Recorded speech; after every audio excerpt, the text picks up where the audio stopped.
नमस्कार साथियों, स्वागत है आपका एक बार फिर आपके अपने चैनल ज्ञान गुरु 365 में। रोजाना की तरह आज हम लेकर आए हैं वैदिक काल से संबंधित महत्वपूर्ण प्रश्न भाग 14। इससे पहले 13 भाग कंप्लीट हो चुके हैं, जिसमें 260 क्वेश्चन हो चुके हैं और अब है जो भाग 14 है, इसके बाद वैदिक काल का एक पार्ट और आएगा। वैदिक काल 15 पार्टों में कंप्लीट हो गया है, जिसमें लगभग 300 प्लस क्वेश्चन है। 305 एक क्वेश्चन है लगभग ये। तो इसके बाद चलेंगे अपने महाजनपद काल की तरफ।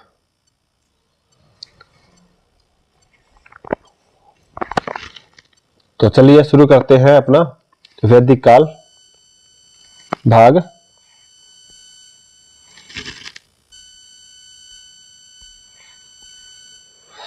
14। क्वेश्चन नंबर 1 देखते हैं अपने। क्वेश्चन नंबर 1 है, निम्नलिखित में से कौन भारतीय दर्शन की आरंभिक विचारधारा है? ऑप्शन नंबर 1 सांख्य, ऑप्शन नंबर 2 वैशेषिक, ऑप्शन नंबर 3 मीमांसा, ऑप्शन नंबर 4 योग। निम्नलिखित में से कौन भारतीय दर्शन की आरंभिक विचारधारा है? ऑप्शन नंबर 1 सांख्य, ऑप्शन नंबर 2 वैशेषिक, ऑप्शन नंबर 3 मीमांसा, ऑप्शन नंबर 4 योग।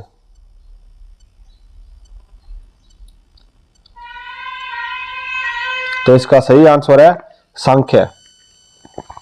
साथियों, आज की जो क्लास है वह रिकॉर्डेड क्लास है, लाइव नहीं है। चलिए नेक्स्ट क्वेश्चन पे चलते हैं। क्वेश्चन नंबर 2 देखते हैं अपने। क्वेश्चन नंबर 2 है, सांख्य, योग, न्याय, वैशेषिक, मीमांसा एवं वेदांत इन 6 भिन्न भारतीय दर्शनों की स्पष्ट रूप से अभिव्यक्ति हुई है। यानी जो सांख्य, योग, न्याय, वैशेषिक, मीमांसा एवं वेदांत, यह 6 भारतीय दर्शन हैं। यह किस समय के हैं? ऑप्शन नंबर 1 वैदिक युग, ऑप्शन नंबर 2 गुप्त युग, ऑप्शन नंबर 3 कुषाण युग, ऑप्शन नंबर 4 मौर्य युग।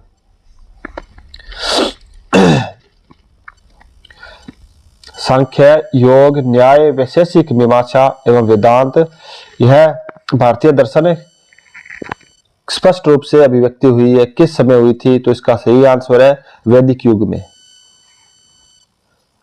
नेक्स्ट क्वेश्चन नंबर 3 है, निम्नलिखित में से वह दस्तकारी कौन सी है जो आर्यों द्वारा व्यवहार में नहीं लाई गई थी? निम्नलिखित में वह दस्तकारी कौन सी है जो आर्यों द्वारा व्यवहार में नहीं लाई गई थी?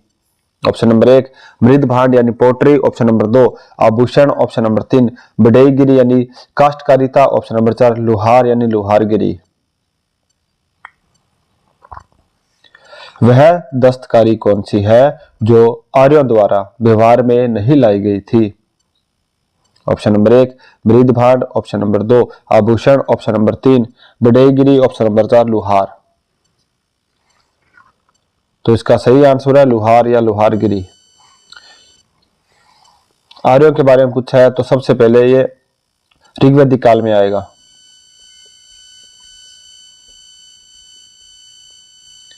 ऋग्वैदिक काल जो है अपने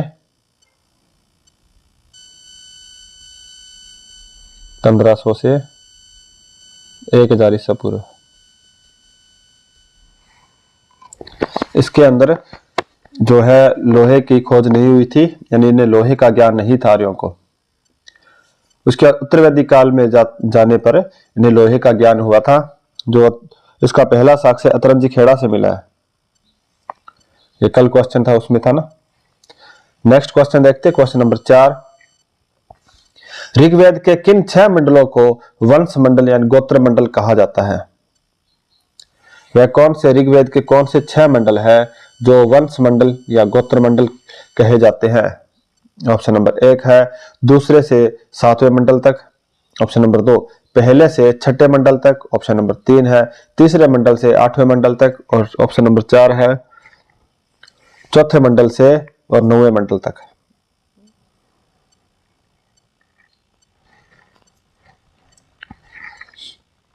ऋग्वेद के किन 6 मंडलों को वंश मंडल या गोत्र मंडल कहा जाता है? ऑप्शन नंबर 1 दूसरे मंडल से 7वें मंडल तक। ऑप्शन नंबर 2 पहले मंडल से 6ठे मंडल तक। ऑप्शन नंबर 3 तीसरे मंडल से 8वें मंडल तक। ऑप्शन नंबर 4 चौथे मंडल से 9वें मंडल तक। तो इसका सही आंसर है दूसरे मंडल से 7वें मंडल तक जो मंडल है उन्हें वंश मंडल या गोत्र मंडल कहा जाता है। नेक्स्ट क्वेश्चन है क्वेश्चन नंबर 5। किस वेद में जादुई माया और वंशीकरण का वर्णन है? किस वेद में जादुई माया और वशीकरण का वर्णन है? Option number 1 Rigveda. Option number 2 Yajurveda. Option number 3 Samaveda. Option number 4 Atharvaveda. ये क्वेश्चन है जो कल अपने 20 नंबर क्वेश्चन किया था कि सबसे प्राचीन जो वेद है वह कौन सा है। उसके अंदर हमने बताया था कि जो जादुई माया जादू टोने का जो है वह कौन सा वेद है। ठीक है, तो अब क्वेश्चन है कि किस वेद में जादुई माया और वंशीकरण का वर्णन है? Option number 1 Rigveda. Option number 2 Yajurveda. Option number 3 Samaveda. Option number 4 Atharvaveda. तो इसका सही आंसर है Atharvaveda. Next question question number 6 है अपना। ऋग्वेद में कुल कितने मंडल हैं? ऋग्वेद में कुल कितने मंडल है? Option number 1 7। Option number 2 8। Option number 3 9। Option number 4 है 10। ऋग्वेद में कुल कितने मंडल हैं?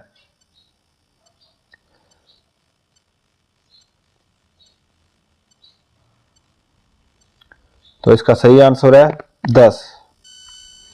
ये क्वेश्चन भी करवाया हुआ है क्योंकि बार बार 2-3 क्वेश्चन आए थे कि सबसे पहले शूद्र का उल्लेख किस मंडल में हुआ है। शूद्र शब्द का तो वह 10वें मंडल में था। 9वें मंडल में क्या है? सोम देवताओं को समर्पित है ये। और 10वें मंडल में आगे 10 मंडल हो गए इसके। और उसके अलावा जो 2 से 7 मंडल तक है ये कौन से है? वंश मंडल या गोत्र मंडल कहलाते हैं। नेक्स्ट क्वेश्चन नंबर 7 है। आर्य संभवतः भारत आए थे। जो आर्य है वह भारत कहां से आए थे? Option number 1 Europe. Option number 2 मध्य एशिया। ऑप्शन नंबर 3 पूर्वी एशिया। ऑप्शन नंबर 4 है अन्य क्षेत्रों से। आर्य संभवतः भारत आए थे यानी भारत में कहां से आए थे आर्य? यह क्वेश्चन पहले करवाया हुआ है, इसमें रिपीट हो चुका है। Option number 1 Europe. Option number 2 मध्य एशिया। ऑप्शन नंबर 3 पूर्वी एशिया। ऑप्शन नंबर 4 अन्य क्षेत्रों से।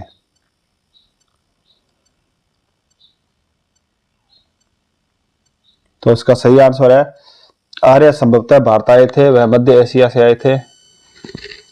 नेक्स्ट क्वेश्चन नंबर 8 है। कौन सा वेद अंशतः गद्य रूप में रचित है? कौन सा वेद अंशतः गद्य रूप में रचित है? Option number 1 Rigveda. Option number 2 Yajurveda. Option number 3 Samaveda. Option number 4 Atharvaveda.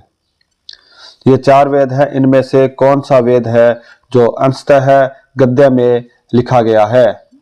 Option number 1 Rigveda. Option number 2 Yajurveda. Option number 3 Samaveda. Option number 4 है अथर्ववेद। तो इसका सही आंसर है यजुर्वेद है जो गद्य में लिखा गया है। नेक्स्ट क्वेश्चन नंबर 9 है। ब्राह्मण ग्रंथों में सर्वाधिक प्राचीन कौन सा है? जो ब्राह्मण ग्रंथ है उनमें सबसे प्राचीन ब्राह्मण ग्रंथ कौन सा है? ऑप्शन नंबर 1 ऐत्रेय ब्राह्मण। Option number 2 Shatapatha Brahmana. Option number 3 Gopatha ब्राह्मण। ऑप्शन नंबर 4 पंचबीस ब्राह्मण। ये 4 ब्राह्मण ग्रंथ दिए हैं, इनमें से सबसे प्राचीन ग्रंथ कौन सा है? ऑप्शन नंबर 1 है ऐत्रेय ब्राह्मण। Option number 2 Shatapatha Brahmana. Option number 3 Gopatha ब्राह्मण। ऑप्शन नंबर 4 है पंचबीस ब्राह्मण।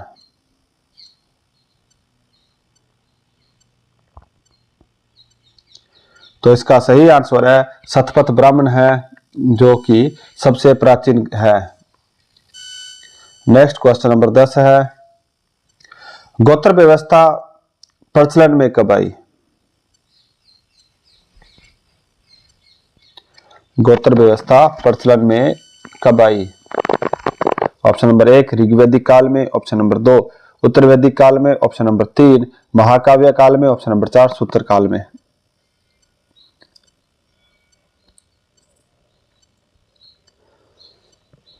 गोत्र व्यवस्था प्रचलन में कब आई? ऑप्शन नंबर 1 ऋग्वैदिक काल, ऑप्शन नंबर 2 उत्तर वैदिक काल, ऑप्शन नंबर 3 महाकाव्य काल, ऑप्शन नंबर 4 सूत्र काल। तो इसका सही आंसर है उत्तर वैदिक काल में जो है गोत्र व्यवस्था प्रचलन में आ गई थी। ऋग्वैदिक काल में उल्लेख जरूर हुआ है गोत्र का, लेकिन प्रचलन में नहीं थी। नेक्स्ट क्वेश्चन नंबर 11 है, अनुलोम विवाह का अर्थ है।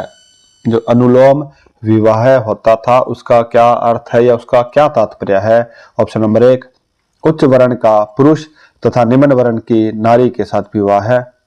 ऑप्शन नंबर 2 निम्न वर्ण का पुरुष तथा उच्च वर्ण की नारी के साथ विवाह है। ऑप्शन नंबर 3 उच्च वर्ण का पुरुष तथा उच्च वर्ण की नारी के साथ विवाह है। ऑप्शन नंबर 4 निम्न वर्ण का पुरुष तथा निम्न वर्ण नारी के साथ विवाह है। इनमें से अनुलोम विवाह कौन सा होगा?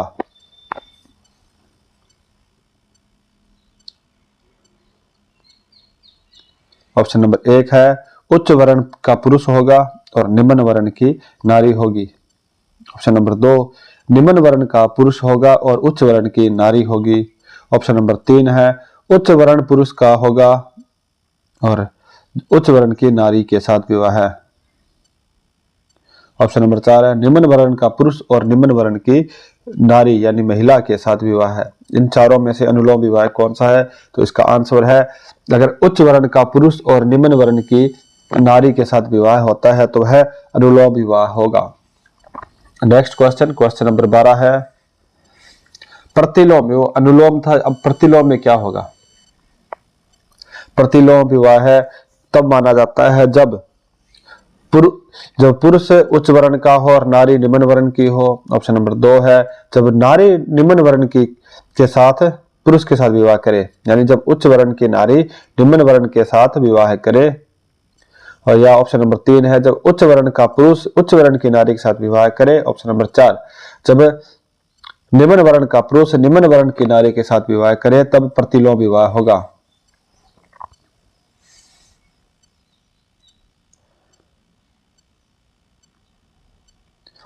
प्रतिलोम विवाह तब माना जाता है जब ऑप्शन नंबर 1 है जब उच्च वर्ण का पुरुष निम्न वर्ण की नारी के साथ विवाह करे। ऑप्शन नंबर 2 जब उच्च वर्ण की नारी निम्न वर्ण के पुरुष के साथ विवाह कर लेती है। ऑप्शन नंबर 3 है जब उच्च वर्ण का पुरुष उच्च वर्ण का पुरुष उच्च वर्ण की नारी के साथ विवाह कर लेता है।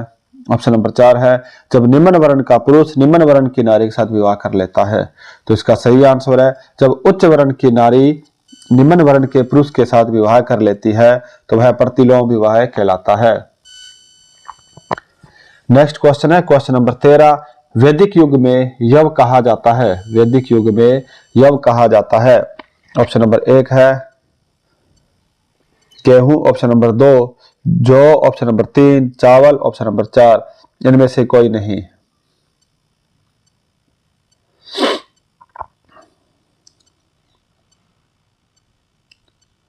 वैदिक युग में यव कहा जाता है। ऑप्शन नंबर 1 है गेहूं, ऑप्शन नंबर 2 जौ, ऑप्शन नंबर 3 चावल, ऑप्शन नंबर 4 इनमें से कोई नहीं।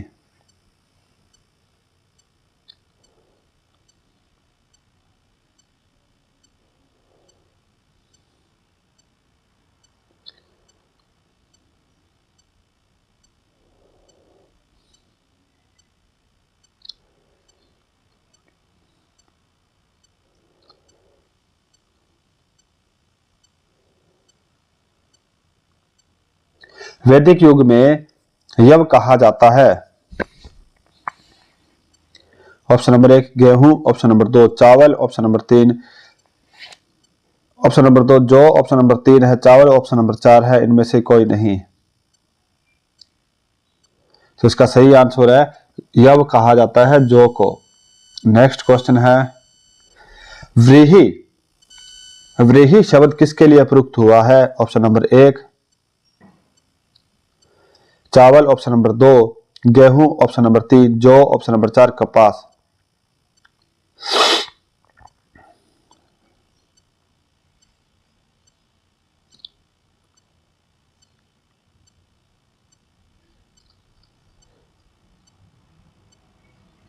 व्रीहि शब्द किसके लिए प्रयुक्त हुआ है? ऑप्शन नंबर 1 है चावल, ऑप्शन नंबर 2 गेहूं, ऑप्शन नंबर 3 जौ, ऑप्शन नंबर 4 है कपास।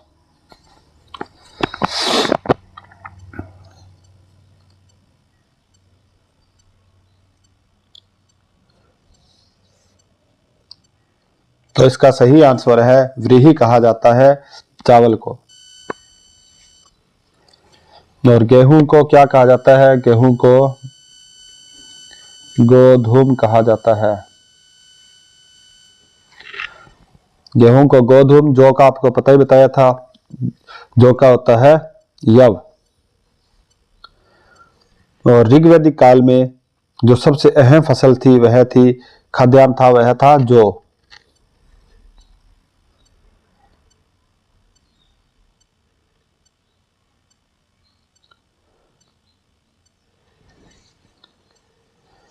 क्यों? क्योंकि उसमें ऋग्वेद में सिर्फ और सिर्फ जौ के बारे में ही बताया गया है। नेक्स्ट क्वेश्चन है क्वेश्चन नंबर 15।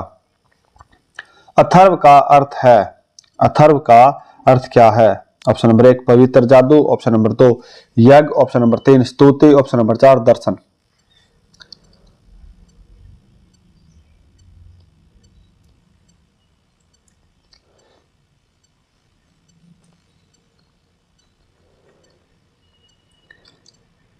अथर्व का अर्थ है ऑप्शन नंबर 1 पवित्र जादू, ऑप्शन नंबर 2 यज्ञ, ऑप्शन नंबर 3 स्तुति, ऑप्शन नंबर 4 दर्शन। तो इसका सही आंसर है पवित्र जादू। अथर्व का शाब्दिक अर्थ है पवित्र जादू। नेक्स्ट क्वेश्चन है 16 नंबर क्वेश्चन है अपना। प्राचीनतम व्याकरण अष्टाध्यायी के रचनाकार है। प्राचीनतम व्याकरण अष्टाध्यायी के रचनाकार कौन है? Option number 1 Gautam, option number 2 Kapil, option number 3 है Patanjali, option number 4 Panini.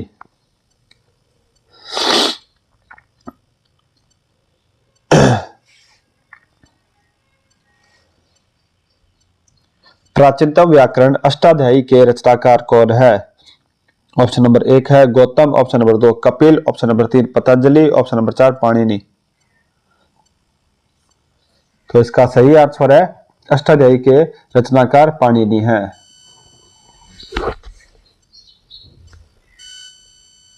Next question question number 17 है। निम्न में से कौन सी स्मृति प्राचीनतम है? निम्न में से कौन सी स्मृति है जो प्राचीनतम है? ऑप्शन नंबर 1 मनु स्मृति, ऑप्शन नंबर 2 याज्ञवल्क्य स्मृति, ऑप्शन नंबर 3 नारद स्मृति, ऑप्शन नंबर 4 पाराशर स्मृति।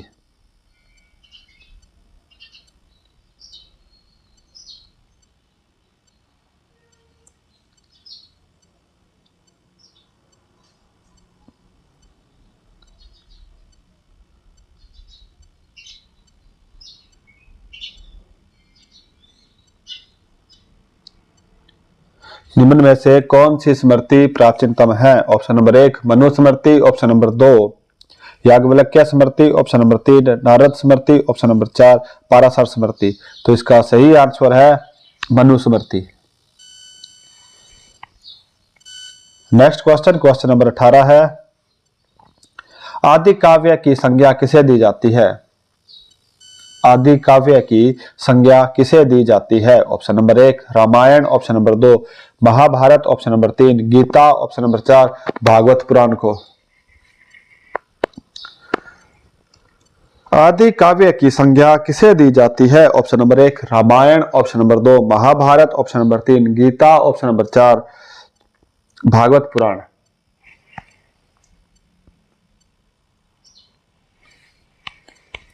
तो इसका सही आंसर है रामायण को आदि काव्य कहा जाता है? हमारा सेकंड लास्ट क्वेश्चन है कि कौन सा पुराण है जो प्राचीनतम है? प्राचीनतम पुराण कौन सा है? ऑप्शन नंबर 1 मत्स्य पुराण, ऑप्शन नंबर 2 भागवत पुराण, ऑप्शन नंबर 3 विष्णु पुराण, ऑप्शन नंबर 4 वायु पुराण।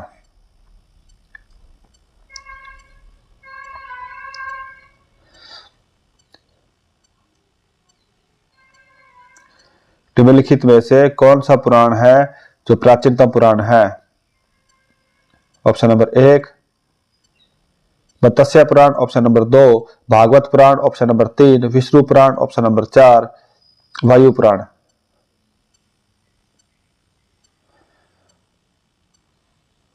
तो इसका सही आंसर है सबसे प्राचीन पुराण कौन सा है? वह मत्स्य पुराण है। और हमारा लास्ट क्वेश्चन है ऋग्वेद में सबसे पवित्र नदी किसे माना जाता है? ऋग्वेद में सबसे पवित्र नदी किसे माना जाता है? Option number 1 Sindhu, option number 2 Saraswati, option number 3 Parushni, option number 4 Sutudri. ये क्वेश्चन कल करवाया था मैंने, उसमें मैंने बताया था कि सबसे अधिक वर्णित नदी कौन सी है, तो वह सिंधु थी। और उसी वक्त मैंने बताया था कि सबसे पवित्र नदी कौन सी है, जिसे नदी तमा या नदी तमे कहा गया है।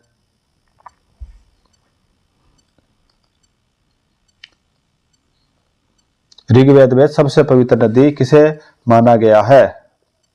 Option number 1 Sindhu, option number 2 Saraswati, option number 3 Parushni, option number 4 Sutudri. तो इसका सही आंसर है सरस्वती नदी को सबसे पवित्र नदी कहा गया है। अब रोजाना की तरह एक बार विजन देख लेते हैं इसकी।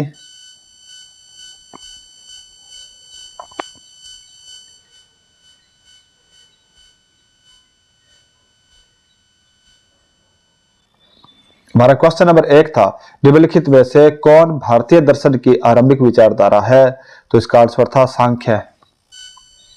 और क्वेश्चन नंबर 2 था हमारा सांख्य, योग, न्याय, वैशेषिक, मीमांसा एवं वेदांत इन 6 भिन्न भारतीय दर्शनों की स्पष्ट रूप से अभिव्यक्ति हुई है। तो इसका आंसर था वैदिक युग में। और question number 3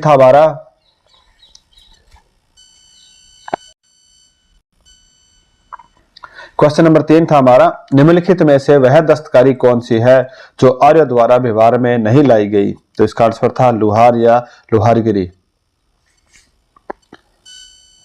next question number 4 था हमारा ऋग्वेद के किन 6 मंडलों को वंश मंडल या गोत्र मंडल कहा जाता है? तो इसका सही आंसर था दूसरे मंडल से 7वें मंडल तक।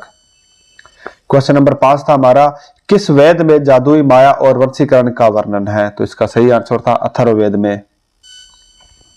क्वेश्चन नंबर 6 था हमारा ऋग्वेद में कुल कितने मंडल है? तो इसका आंसर था 10 मंडल है। क्वेश्चन नंबर 7 था हमारा आर्य संभवतः भारत आए थे? तो इसका आंसर था मध्य एशिया से। और क्वेश्चन नंबर 8 था हमारा कौन सा वेद अंशतः गद्य रूप में भी रचित है? तो इसका आंसर था यजुर्वेद। और क्वेश्चन नंबर 9 था हमारा ब्राह्मण ग्रंथों में सर्वाधिक प्राचीन कौन सा है? तो इसका आंसर था शतपथ ब्राह्मण। और क्वेश्चन नंबर 10 था हमारा गोत्र व्यवस्था प्रचलन में कब आई? तो इसका आंसर था उत्तर वैदिक काल में। क्वेश्चन नंबर 11 था अनुलोम विवाह का अर्थ है? तो इसका आंसर था जब उच्च वर्ण का पुरुष निम्न वर्ण की स्त्री से विवाह करता है तो वह अनुलोम विवाह कहलाता है। और प्रतिलोम विवाह कौन सा होता है? तो इसका आंसर था कि अगर उच्च वर्ण की स्त्री द्वारा निम्न वर्ण के पुरुष के साथ शादी की जाती है तो वह प्रतिलोम विवाह माना जाता है। क्वेश्चन नंबर 13 था हमारा वैदिक युग में यव का कहा जाता है? तो इसका आंसर था जौ को कहा जाता है। और व्रीहि शब्द किसके लिए प्रयुक्त हुआ है? तो इसका आंसर था चावल के लिए। और गेहूं को गोधूम कहा जाता था। नेक्स्ट क्वेश्चन था हमारा 15 नंबर क्वेश्चन अथर्व का अर्थ है? तो इसका आंसर था पवित्र जादू। और क्वेश्चन नंबर 16 था हमारा प्राचीनतम व्याकरण अष्टाध्यायी के रचनाकार कौन है? तो इसका आंसर था पाणिनि। और क्वेश्चन नंबर 17 था हमारा सबसे प्राचीन स्मृति कौन सी है? तो इसका आंसर था मनुस्मृति। और क्वेश्चन नंबर 18 था हमारा आदि काव्य की संज्ञा किसे दी जाती है? तो इसका आंसर था रामायण को आदि काव्य कहा जाता है। और क्वेश्चन नंबर 19 था हमारा प्राचीनतम पुराण कौन सा है? तो इसका आंसर था मत्स्य पुराण। और हमारा लास्ट क्वेश्चन था ऋग्वेद में सबसे पवित्र नदी किसे माना जाता है? तो इसका आंसर था सरस्वती नदी को।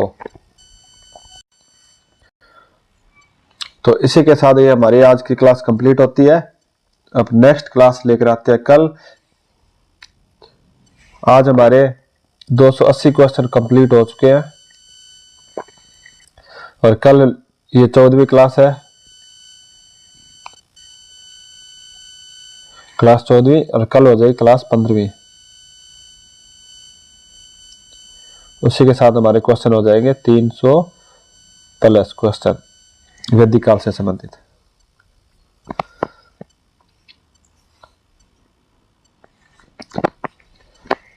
तो तब तक के लिए धन्यवाद साथियों। अगर आपको वीडियो पसंद आती है तो वीडियो को लाइक करें, यूट्यूब चैनल को सब्सक्राइब जरूर करें साथियों। धन्यवाद साथियों। पढ़ते रहें, बढ़ते रहें। जय हिंद, जय भारत।